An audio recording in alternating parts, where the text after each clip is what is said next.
esses profissionais, ou por conta de algum problema pessoal que de repente ele não pôde ir naquele plantão que estava exposto, ou em decorrência de alguma doença, ou por meio de alguma licença. Então, além disso, a gente precisa pensar que a cada dia você deve ter alguém que possa substituí-lo, né? Porque essas situações elas podem ocorrer e não tem livro que ensine isso. Você realmente vai precisar sempre ter uma carta na manga de alguém que possa estar lá lhe ajudando, substituindo aquele profissional que, em decorrência dessas situações, ele não está no plantão, e esse plantão precisa estar coberto, tá? Então, são situações que a gente precisa estar atuando sempre, pensando e tendo um bom arsenal, né? Um grupo seleto de pessoas, de profissionais que podem estar nos ajudando, tá? Para substituir esses profissionais. Então, enquanto gerente do serviço de uma unidade de saúde ou de um serviço hospitalar, por exemplo, você não atua sozinho. Você atua com uma equipe, você atua com outros profissionais, outras classes, né, outras entidades. Além disso, existem ferramentas que estão lá para poder regulamentar. Você precisa ter protocolos, precisa ter regimento interno, precisa ter normas que vão estar amarrando todas as ações, que vão estar lhe ajudando e sabendo, orientando o norte que deve ter, né, dentro de um serviço, no aspecto gerencial. Tá? Então, outra ferramenta importante é a questão dos memos, que é o memorando, que ela é uma ferramenta de trabalho gerencial, no qual eu vou também, estou disponibilizando para vocês um modelo de um memo, tá? Esse memo, ele precisa ter um cabeçalho, ele precisa ter a logomarca da instituição, né? Pode ser um papel timbrado, ele precisa ter o cabeçalho com o município, a data, certo? O setor ao qual você pertença, ele precisa ser enumerado, então cada memo é único daquele ano. Você deve colocar a origem, então, no caso particular, centro cirúrgico, pode ser centro obstétrico, então, o setor a qual pertença, o nome do coordenador, tá? O destino, para que setor, para onde, para qual área aquele memorando está se dirigindo dentro daquele serviço, dentro daquela instituição. Então, por exemplo, você pode dirigir um memorando para a farmácia, para as diretorias, para o centro obstétrico, ou para a CME, que é o Central de Material de Esterilização, para o setor de tecnologia e informação, para o setor de apoio, para a gerência de enfermagem, para o núcleo de segurança paciente, para o SCIH, que é o Serviço de Controle de Infecção Hospitalar, para a unidade de terapia intensiva, para o núcleo interno de regulação, para o setor, ou para até algum tipo de outros profissionais que também fazem parte do centro cirúrgico, como para os anestesistas, que tem seu coordenador, para pediatria, obstetrícia. Ou seja, então, é uma ferramenta administrativa na qual você está amparado e que você, ali, ele vai servir também como documento, tá? Então, no qual você vai colocar o assunto, do que se trata aquele memo, e todo memo, ele acaba tendo uma resposta. Em resposta ao memo, número tal, o outro serviço, ele tem a possibilidade de lhe responder. Okay? Então, eu trouxe aqui o exemplo de um memo com relação a normas e rotinas de trabalho, quanto ao uso de adornos e utilização de roupa privativa. Porque é uma norma dentro do centro cirúrgico que todos os profissionais estejam sem o uso de adorno, que é pulseira, brinco, colar, né? E que estejam utilizando a roupa privativa, que pode ser um pijama, pode ser uma roupa que foi de comum acordo estipulada para que pudesse estar utilizando dentro desse setor. Tá? Então, o que a gente precisa colocar? Após anunciar, né, do que se trata esse memo, você precisa mostrar, nos primeiros parágrafos, as considerações. Então, considerando o quê? Por que eu estou fazendo isso? Então, tem que explicar o motivo. Então, considerando, por exemplo, nesse caso particular, que o centro cirúrgico da maternidade é ambiente destinado à realização de cirurgias de urgência eletivas, sendo estas feitas com técnica asséptica. Então, eu estou justificando. Por que eu estou querendo? Por que eu preciso que todos estejam respeitando essas normas? Porque é um local limpo, é uma área que ninguém pode estar utilizando esse tipo de adorno, porque já está instituído. Não é algo que você esteja inventando, mas que em alguns momentos você vai precisar estar revisitando essas questões para que possa colocar em ordem, tá, a casa e chamar a atenção daqueles que sejam, no caso, necessário, tá? Então, é importante isso. Aí, conforme a gente até, nessas considerações, faz uma referência. Então, por exemplo, eu trouxe aqui, conforme exposto no próprio manual, né, no Manual de Normas e Rotinas do Centro Cirúrgico dessa instituição, na página tal, o que é que deve? Então, ele traz: não utilizar joias ou objetos pessoais no centro cirúrgico, colocar uniforme privativo de forma que todo o cabelo seja encoberto e não caia sobre o uniforme avental, colocar a blusa e calça do uniforme privativo, não sobrepondo a outra roupa e evitar que os cabelos fiquem fora do gorro, adentrar o setor com calçado privativo fechado e ou fazer uso de propé, gorro e máscara. Retirar todos os adornos, que envolve aliança, anel, brinco, pulseira e relógio. Utilizar esmaltes claros e unhas curtas. Não sair com a roupa privativa fora das dependências do setor, certo? Então, a rigor, solicito que tais normas sejam obedecidas por todos doravante, sob pena de notificação para a tomada das devidas providências, certo? Atenciosamente, então esse é o modelo. Aí você coloca embaixo sua assinatura, seu nome enquanto coordenador ou gerente, o seu título, sua função que você estará realizando, sua matrícula ou o conselho ao qual você pertença. Então, esse é um modelo, de preferência, deve ser, né, no papel timbrado, tem que ser no papel com a logomarca da instituição, para que possa ser validado e considerado como um documento para aquela sua atribuição. Então, esse é o modelo de memo, já expliquei como se constrói uma escala, né? Agora a gente viu a questão do memo. E, por último, eu vou trazer a ata. Como devemos construir uma ata? Então, a ata, ela é um instrumento específico de uma reunião, porque todo mês ou a cada semana, de acordo com conforme for estipulado, for organizado, ou pela necessidade, então pode ser uma reunião, pode estar no calendário, sendo feita, planejada, toda mensalmente é uma reunião, como também você tem a liberdade de convocar os profissionais para reuniões em outros momentos, conforme a necessidade. Então, após a reunião, precisa ter uma ata. E na ata, a gente tem um modelo que a gente deve seguir. Deixa eu ver aqui.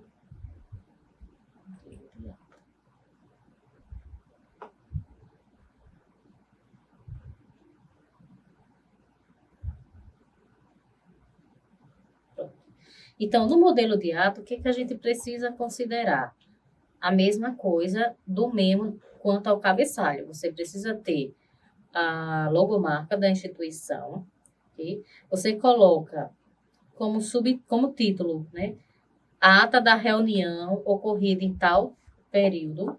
Coloca o município e a data que foi realizada, ok?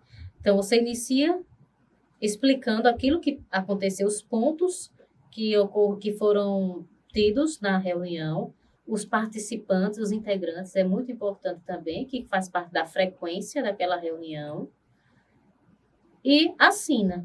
E pede também para que pelo menos duas pessoas possam assinar enquanto testemunhas que houve aquela reunião. Então, é um documento simples, mas que tem grande importância para que você possa saber, até mesmo, verificar os pontos, os problemas que você identificou no seu dia a dia. Geralmente, a reunião tem essa função, ajudar na participação de todos, né? Reunir todos, no sentido de que ou informar algo importante que precisa ser feito, ou também corrigir, de modo geral, algum processo que não esteja de acordo com o que é estipulado pela instituição. Então, esse é um momento de que você, ao anotar e ao ter essa ata, você vai poder lembrar, você vai poder lançar a mão desse material, dessa ferramenta, e estar desempenhando o seu trabalho, né, dando continuidade ao seu trabalho gerencial ao longo dos meses, ok? Então, com relação à rotina, por exemplo, o que deve ser feito? Então, existe a rotina de enfermagem daquele determinado setor, que é também uma ferramenta gerencial. Então, eu trouxe a exemplo da rotina de enfermagem do centro cirúrgico e as funções de cada profissional. Tá? Então, cada coordenador, ele é responsável por saber qual a função de cada um. E essas funções, elas precisam respeitar o Código de Ética Profissional, ele precisa respeitar as normas que são instituídas, ele precisa respeitar documentos científicos, né, ações e atribuições que aquele profissional ele pode estar desempenhando, ok?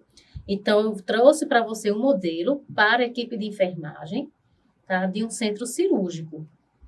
Então, no centro cirúrgico, nós temos vários profissionais, né? Então, nós temos e que desempenham diferentes tarefas. Então, mesmo sendo um enfermeiro, um profissional enfermeiro, ele pode ser o coordenador, ele pode atuar enquanto diarista, ele pode atuar enquanto plantonista. Então, por isso que é importante deliberar, né, apontar quais são as atribuições conforme o seu papel naquele momento. O mesmo ocorre para o técnico de enfermagem, que nós temos o instrumentador, nós temos o circulante, tá? Então, nós temos o que fica na área de reanimação neonatal, tá? Em outros locais. Então, existem outras funções também que a gente pode estar encontrando, tá? De acordo com a necessidade. Ou seja, então, com essas atribuições, fica mais fácil o próprio profissional saber aquilo que ele deve seguir, o que é que ele deve fazer, qual a função dele naquele setor. Tá? Então, eu vou apontar cada um para que vocês possam estar acompanhando, tá, nesse material aqui. Então, por exemplo, o enfermeiro diarista, ele provê e prevê recursos humanos para o funcionamento do centro cirúrgico. Ele prevê e provê artigos necessários para o funcionamento desse centro. Além disso, ele realiza o plano de cuidados de enfermagem. Ele supervisiona a continuidade da assistência prestada ao paciente cirúrgico. Além disso, ele supervisiona as ações dos profissionais da equipe de enfermagem. Ele checa previamente a programação cirúrgica, que é muito importante ter uma programação cirúrgica, principalmente nas cirurgias eletivas. São aquelas na qual você precisa saber quais são os materiais necessários para a realização dela. Você precisa, muitas vezes, acionar a agência transfusional para saber se existe hemoderivado para aquela cirurgia, para que o paciente, ele, havendo a necessidade, tenha no banco, né, o sangue necessário, apropriado para ele, né, o hemoderivado necessário. Verificar também a disponibilidade, o funcionamento e a limpeza dos materiais, equipamentos e dispositivos necessários ao ato anestésico cirúrgico. Conferir os materiais implantáveis necessários ao procedimento cirúrgico. A gente sabe que no centro cirúrgico existem muitos materiais ali. E o enfermeiro diarista, ele precisa ter conhecimento da rotina, né? Saber o que é que precisa e sempre dar conta do que precisa ser feito. Verificar a disponibilidade de instrumental estéreo necessário ao ato anestésico cirúrgico. Além disso, realizar a avaliação pré-operatória ou informar-se de dados pertinentes a esse período com o enfermeiro da unidade de origem. Porque o paciente, ao chegar no centro cirúrgico, ele já precisa estar preparado. Então, não pode haver ainda exames para serem feitos. Então, quando ele chega lá, tudo já tem que ter sido assinado, inclusive o termo de consentimento desse paciente para realizar a cirurgia. Além disso, precisa verificar a disponibilidade de reserva de hemoderivados e outros itens específicos e imprescindíveis para atender às necessidades do paciente no intraoperatório. Tá? O que é que ele faz mais? Então, ele recepciona o paciente, certifica do correto preenchimento dos impressos próprios do setor, do prontuário e da pulseira de identificação, assim como da apresentação dos exames pertinentes à cirurgia. Além disso, ele mantém-se atualizado em relação à manutenção e ao funcionamento dos equipamentos e tecnologias utilizados no centro cirúrgico. Participa de atividades científicas de categoria profissional e disseminação do conhecimento proveniente dessas atividades e obedece aos preceitos éticos legais da profissão. Então, além disso, algo que me recorreu de algumas situações que a gente tem é a continuidade da assistência. Mesmo que o paciente, por exemplo, paciente com pré-eclâmpsia que esteja sulfatada durante o centro cirúrgico, mesmo que naquele momento ela já tenha recebido uma dose de ataque, por exemplo, no centro cirúrgico é importante que o enfermeiro, mesmo não sendo uma atribuição dele, mas que ele verifique se realmente foi feito isso ou não, ou até mesmo outros medicamentos. Por quê? Porque é a vida do paciente que está ali em jogo, né?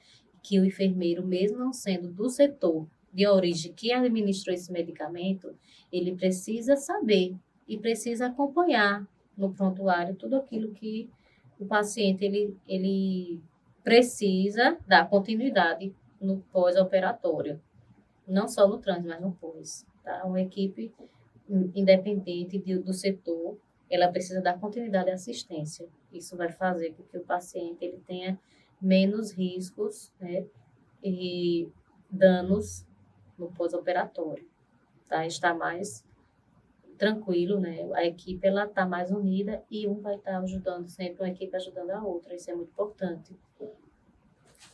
Já o enfermeiro assistencial da sala operatória, ela tem outras atribuições, que é importante não ser confundidas com o enfermeiro diarista. Então, da sala operatória, a enfermeira responsável, que é a assistencial, ela deve manter um ambiente cirúrgico seguro, tanto para o paciente quanto para a equipe multiprofissional que o assiste. Que multiprofissional é esse? Então, nós temos obstetras, pediatras, anestesistas, neonatologistas, né? Então, são profissionais que estão lá adentrando esse serviço. Então, na sala operatória, deve auxiliar na transferência do paciente da maca para a mesa cirúrgica, respeitando a quantidade de recursos humanos para essa atividade, evitando lesões ocupacionais. Realizar inspeção física do paciente, em especial a pele, atentando-se às partes do corpo que ficarão em contato com a mesa cirúrgica. Colaborar no ato anestésico, efetuar sondagem vesical de demora, se necessário, participar da decisão sobre o melhor posicionamento cirúrgico do paciente na mesa cirúrgica, no intuito de prevenir complicações decorrentes do posicionamento.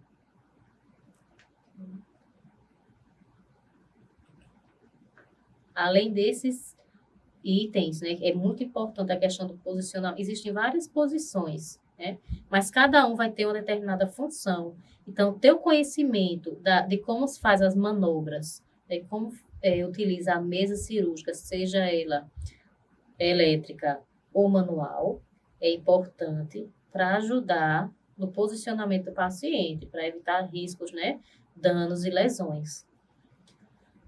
Além disso, questão de fazer anotações e evolução de enfermagem, incluindo cuidados prestados e ocorrências durante a cirurgia.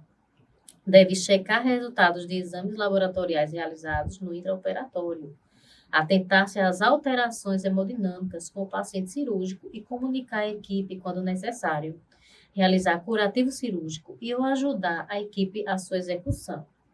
Informar as condições clínicas do paciente para o enfermeiro responsável, que irá receber o paciente, sendo o RPA, UTI ou enfermaria. Orientar desmontagem da sala operatória por parte dos circulantes, verificar a limpeza da sala operatória por parte da equipe de higienização, checar as caixas de intubação das salas operatórias e da URPA, que é a Unidade de Recuperação Pós-Anestésica, atentar para a temperatura da sala operatória, reajustando conforme a necessidade. Esse ponto é bem interessante, porque certa ocasião estava a sala muito fria, 16 graus, extremamente fria. E quando eles ligaram o foco central, a sala ficou muito quente. Então, a gente entendeu por que ela estava tão fria, porque a equipe anterior tinha sofrido muito com o aquecimento pela luz e solicitou para baixar bastante a temperatura. Então, deve ser feito esse ajuste. Terminada a cirurgia, já que foi desligado os focos, então reajustar a temperatura ideal para evitar isso aí. Esse choque térmico, né, da outra equipe que irá iniciar o procedimento, ou até mesmo da mesma equipe que vai fazer uma segunda cirurgia naquele plantão, tá? Com relação ao técnico de enfermagem, que é considerado circulante, ele tem atribuições distintas do instrumentador. Então, as atribuições do circulante é realizar atividades de acordo com as rotinas técnicas estabelecidas no centro cirúrgico, sob a supervisão de um enfermeiro, realizar a montagem da sala operatória, verificar o funcionamento da iluminação da sala operatória, executar as etapas de assistência pré-operatória, verificar o funcionamento dos gases medicinais, equipamentos, iluminação e do sistema de controle de temperatura da sala de operação. Além disso, comunicar ao enfermeiro os efeitos em equipamento e artigo quando houver. Zelar pelas condições ambientais de segurança do paciente e da equipe que o assiste. Auxiliar anestesiologista na indução, manutenção e na reversão anestésica. Auxiliar no posicionamento do paciente para o auto-operatório. Auxiliar na paramentação da equipe cirúrgica. Realizar a colocação adequada da placa de retorno do bisturi elétrico, sempre a utilização desse equipamento, sempre que ele for necessário. Abrir todos os materiais estéreis a serem utilizados com técnica séptica. Encaminhar peça, sangue e outros materiais para exames no transcorrer ou no final do procedimento cirúrgico. Fazer a contagem rigorosa das compressas cirúrgicas e gases oferecidos no procedimento. Isso é muito importante. A contagem rigorosa, porque quando a compressa está embebida de sangue, ela muitas vezes se perde dentro do abdômen, né? Então, com a contagem, haverá segurança de que não há nenhuma compressa dentro de algum sistema, né, do paciente, geralmente nessa região abdominal, ok? Então, é muito importante você ter esse cuidado, tá? Auxiliar, né, na retirada do paciente, encaminhar o paciente para recuperação pós-anestésica, leito de origem ou UTI, informar as suas condições clínicas ao enfermeiro do centro cirúrgico. Realizar a desmontagem da sala de operação, encaminhar adequadamente cada material e instrumento cirúrgico para o seu destino, seja descarte ou reprocessamento. Reorganizar e realizar a limpeza dos materiais e equipamentos fixos na sala. Realizar a limpeza concorrente ao terminal da sala operatória, de acordo com as recomendações da SCIH, da instituição, que é o Serviço de Controle de Infecção Hospitalar, tá? Conforme programação e rotina estabelecidas no setor, okay? Participar de reuniões no setor conforme a programação, participar e auxiliar no treinamento de funcionários novos, isso é muito importante para o desenvolvimento de competência, tá? E o Núcleo de Educação Permanente, ele também tem esse objetivo, mas na frente a gente vai estar abordando essa questão do treinamento, né? Importantíssimo. Checar as caixas de medicações quanto à qualidade, a quantidade e validade. Cumprir normas e regulamentos da instituição. Agora vamos para o instrumentador cirúrgico. Deve participar do ato cirúrgico, realizar o preparo dos artigos de acordo com a rotina específica, de acordo com o tipo de cirurgia realizada, auxiliar no programa de infecção hospitalar, conhecer todos os instrumentos pelo nome, dispô-los sobre a mesa do auxiliar, sempre utilizando a mesma ordem, e organizar as agulhas e fios adequados a cada tempo operatório.